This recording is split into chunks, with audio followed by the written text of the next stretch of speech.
Oi, gente! Hoje a gente vai bater um papo nesse mês dos pais.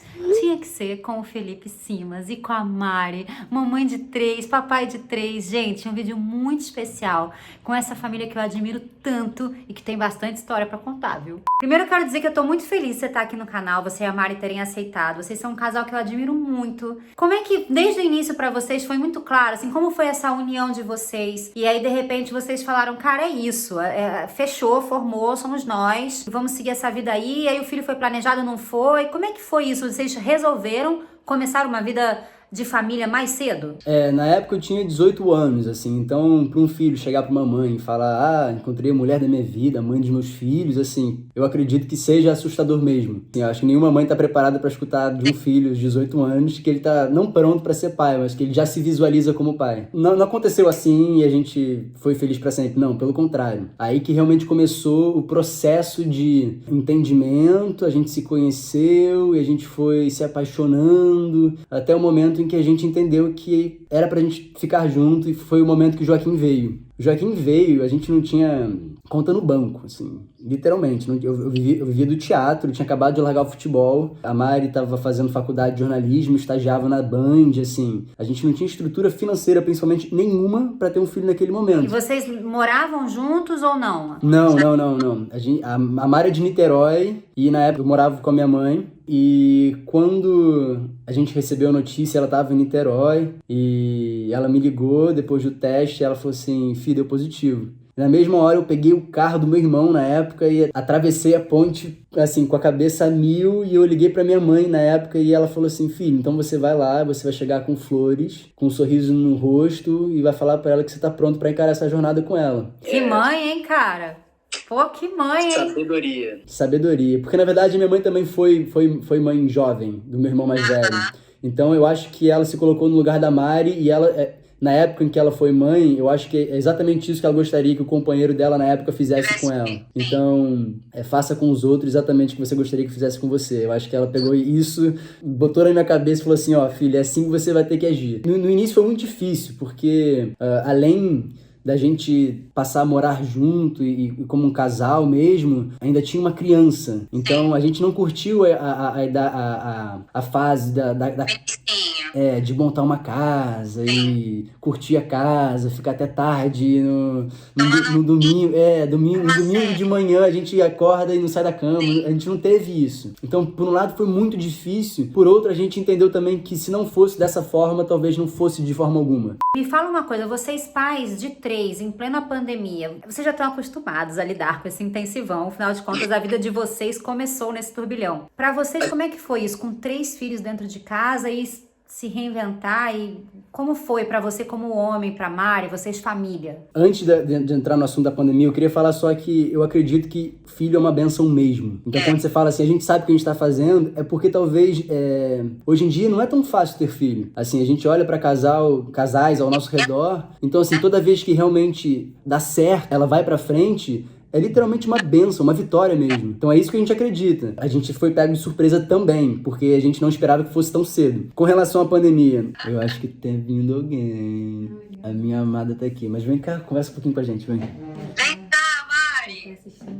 Tá assistindo. Ele começou agora, tem uma semana, a gostar de TV. Aí eu achei um programa que ele gosta, botei ele no carrinho. Já assisti uns 3 com ele. Mas me fala, eu tava falando agora com ele sobre a pandemia, esse intensivão, você com 3 filhos pequenos dentro de casa, todo mundo teve que se reinventar um pouco, se adaptar. Como é que foi pra vocês, assim, esse intensivão da pandemia? Eu falo isso com o Fih, falo com as minhas amigas também, que pra mim, eu sempre tive aquele gostinho de... Quando a criança nasce, a gente sempre optou por não ter babá. A gente optou por ter babá no Vicente, mas porque a gente já tinha 2. E a gente teve por um breve período, até porque veio a pandemia. E depois a gente viu que a gente não se acostumou. Nós também não. A gente também não tem. A gente tem uma funcionária que trabalha na nossa casa, que faz a comida e tal, não sei o que. E quando eu preciso, eu falo, ai, olha aí pra mim, por favor, rapidinho. Igual aqui. Eu sempre tive esse início E aí a gente nunca quis sair muito com as crianças. Então, assim, a pandemia ela veio e o que me ajudou foi o Fih ficou em casa cuidando de um recém-nascido e de mais 2 comigo. Então, pra gente foi um momento de... As crianças são muito tranquilas. Eu acho que o mais, assim, que gosta de ir pra rua é o Vicente. O mais novo. É. Os outros 2 se deixarem, assim, a gente fala, vamos não sei onde? Ai, tem que ir mesmo? Ai, mas por quê? Mas vamos ali, vai... Ah, mas tem que ir. É assim. A gente teve muita pintura, desenho. Eles se apaixonaram por desenho, né, Fih? De uma forma, assim, o Joaquim... Tá até ali, ele fez um desenho ontem até, da família toda. E ele vai recortando e dando pra cada um. Bonitinho. Então, assim, eu acho que foi um momento de muita parceria, né? De olhar... Eu queria saber de você, Mari, aproveitar que você tá aí, pra te perguntar uma coisa. Você já falou publicamente que você não gostou de ficar grávida, que é uma coisa que nenhuma das 3 gestações foi legal pra você. E eu acho muito bacana você ter tido a coragem, a maturidade de falar isso. Essa fantasia de dizer sempre que, ai, foi lindo. Cara, não é lindo pra todo mundo. Então, isso pra mim era uma coisa muito frustrante, porque todo mundo que eu conhecia, o que eu falava isso. Nossa, é muito bom. É muito bom. É um momento que você se sente, assim, incrível. E eu não tive isso exatamente em nenhuma das 3. Foi uma, assim, a do Joaquim, eu acho que por todo o susto, foi uma... Susto de ter engravidado sem ter se programado pra isso, você diz.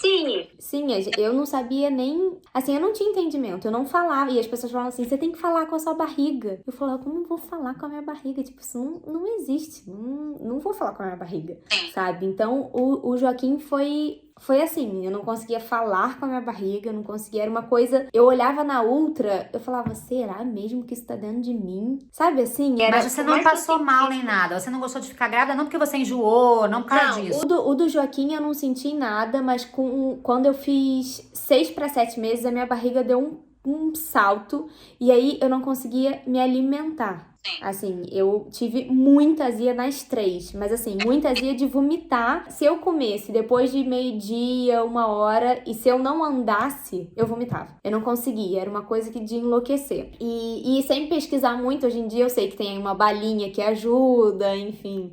Tudo aquilo. O do Joaquim foi assim. O da Maria, eu tive descolamento do óvulo. Então, eu fiquei um mês e 15 dias... De cama, né? De cama, assim. No meu primeiro mês eu não podia me mexer, eu não podia nem sentar pra assistir TV, eu tinha que assistir deitada. Então foi uma coisa bem séria. A gente tava, na verdade, viajando e eu comecei a sangrar lá fora. E eu fiz o teste lá e descobri que eu tava grávida lá. E aí eu falei, e agora? Eu ligava pro médico e ele era, assim, na última gestação que eu troquei, porque ele era de Niterói, e eu ligava e ele é aquele médico, assim, nada vai acontecer, sabe assim? Eu falava, tá acontecendo isso? Não, tá tudo certo. Dá até um pouco de irritação, né? Você falar, pelo amor de Deus, enlouquece comigo, entra na minha.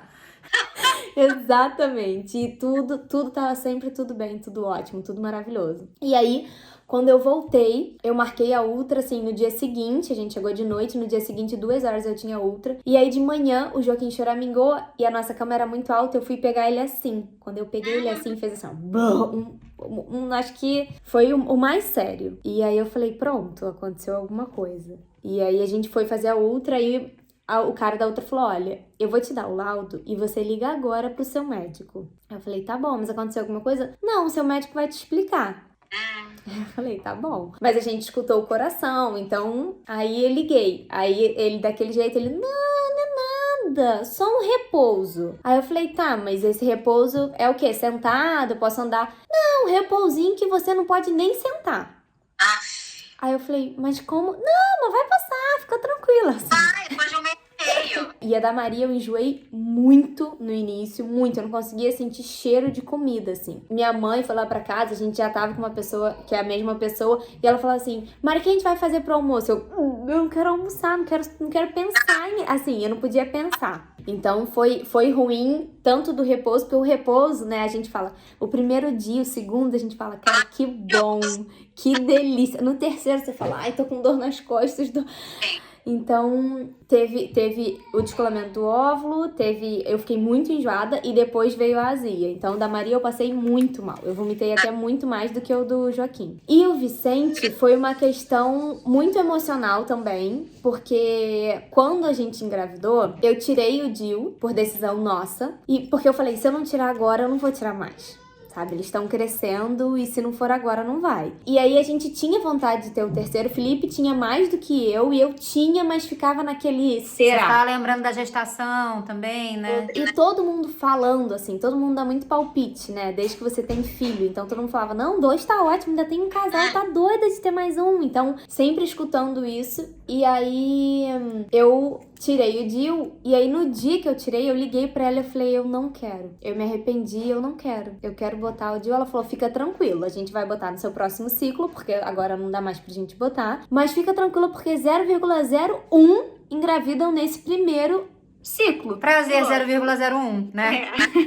É tipo isso. Tanto que quando eu fui botar o DIU depois que o Vicente nasceu, ela bota com uma pessoa que faz ultrassonografia e ela falava pro cara, vê direito, porque ela é aquele 0,01. Então, do Vicente, eu creio que o Vicente veio muito pra eu entender o que é gratidão na vida. Porque a gente tava se mudando pra um lugar que eu não queria ir e foi tudo junto. E aí eu descobri que tava grávida. E eu olhava pros meus 2 filhos e eu falava, por que eu engravidei? Sabe, eu tenho um casal, cara, eles são super companheiros. Já estão numa idade bacana, né? Exato. E eu falava, por quê? Por quê? Sabe? Eu fiquei nesse questionamento até, acho que 5 meses. Foi muito difícil. E aí depois eu comecei a ver que, cara, ele foi planejado por Deus, sabe? E ele, assim, ele é a nossa alegria aqui em casa. Assim, lógico que as crianças todas são, eles são, cara, é um privilégio ter eles com a gente, mas ele tem o nosso mascotinho, sabe? Ele é, e todo mundo é apaixonado por ele aqui em casa. E você conseguiu não se mudar pra onde você não queria ir? Não, a gente se mudou, a gente até mora aqui hoje. Porque você falou que não queria se mudar, que tava no meio difícil, mas acabou tendo que mudar. Eu não queria, mas assim, hoje eu vejo como Deus é bom em tudo. Porque assim, aonde a gente mora, a gente tem que passar muito pela reserva. E cara, aquilo me acalma de uma forma. Te entendo demais. Aquilo me traz uma paz de olhar. Às vezes a gente entra no carro, um caos. Quando eu olho, eu falo, Senhor, obrigada. Sabe? Obrigada, porque às vezes a gente deixa de contemplar coisas que estão, assim, nos nossos olhos todos os dias. Então, Deus fala comigo todos os dias, principalmente quando a gente passa por ali. É que a gente demora pra entender, né? Deus é muito claro, mas é que a gente demora pra entender, que a gente é teimoso. E deixa eu te perguntar, o Felipe, você já nasceu pra ser pai ou você foi se tornando pai? Quero ouvir essa resposta.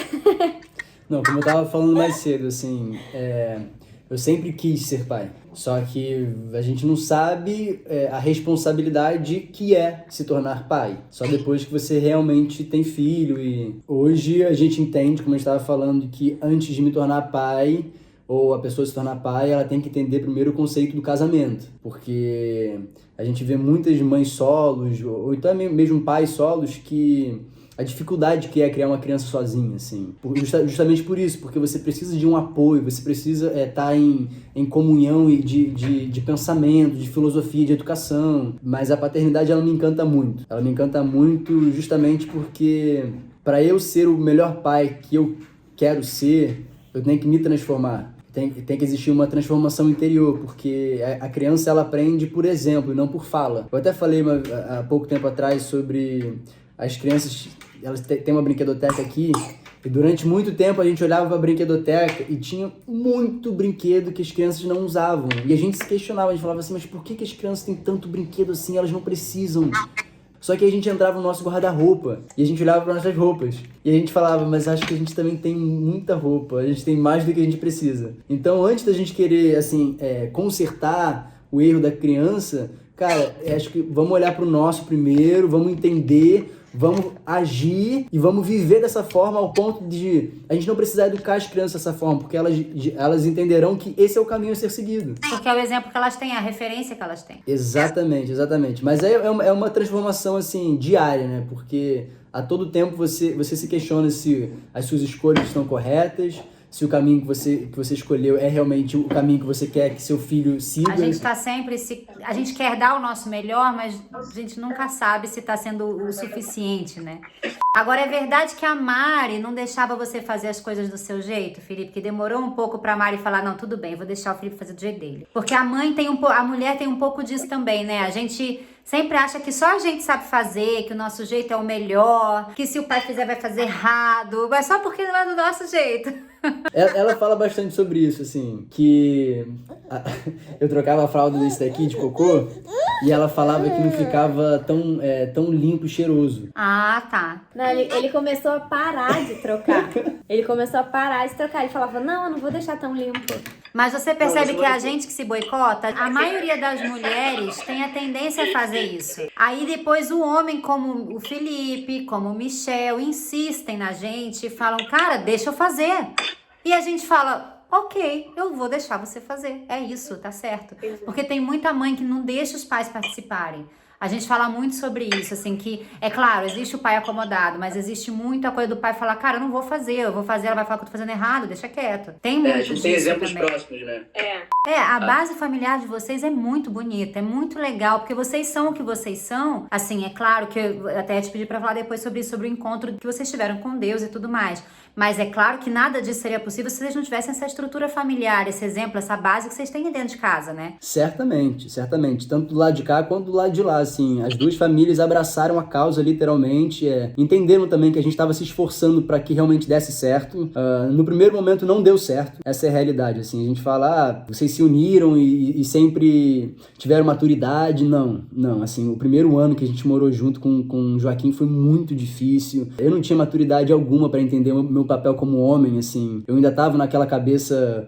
eu não vou nem falar de moleque, porque... Mas você ainda era o filho da casa, né? Você morava com sua mãe, você ainda era um pouco o filho. Aí, de repente, você se viu não só como o pai, mas como também o homem da casa, o chefe da família, né? Exatamente. Foi um intensivão, na verdade. Exatamente. E assim, e Deus abençoou, porque logo em sequência do parto do Joaquim, eu comecei no processo de um trabalho dentro da Globo, e foi um ótimo processo, deu super visibilidade pro meu trabalho. Então, foi literalmente, eu tava na maternidade quando recebi a ligação, sendo chamado pra fazer Malhação. Então foi uma bênção, assim. Joaquim trouxe mais um presente. Exatamente. Eu lembro que um amigo meu, quando ele soube que a gente tava grávida, ele falou assim, cara, não fica preocupado não, porque toda criança vem com pão debaixo do braço.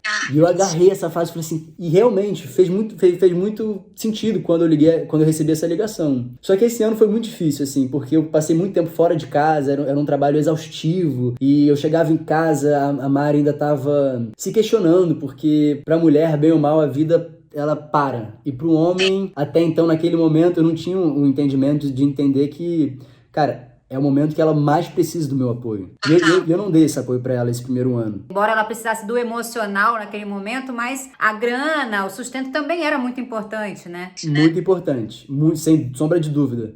Mas... eu ainda prefiro assumir minha responsabilidade e falar que eu não fui homem naquele momento ao ponto de olhar pra minha mulher e minha esposa e entender que ela precisava muito mais de mim até do que a minha carreira, assim. Hoje em dia, as pessoas, elas celebram muito mais uma conquista externa do que uma conquista interna dentro de casa, assim. Hoje, quando a Mari, ela me olha e fala que ela me ama olhando nos meus olhos, pra mim é muito maior do que qualquer cena maravilhosa que eu possa fazer, assim.